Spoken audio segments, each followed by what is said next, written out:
L'ennesimo incidente mortale avvenuto sul Costo conferma come la pericolosità della strada che collega la pianura all'altopiano dei 7 comuni sia un tema drammaticamente attuale.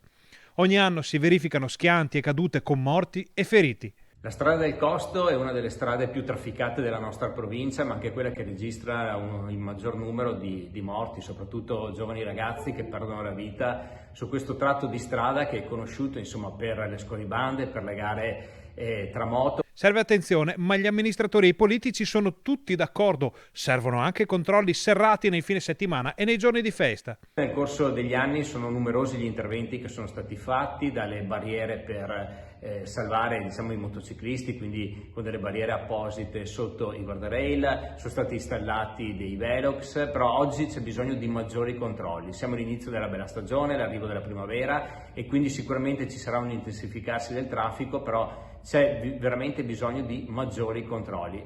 Non solo controlli su strada, Finco propone una campagna di informazione che sia di grande impatto.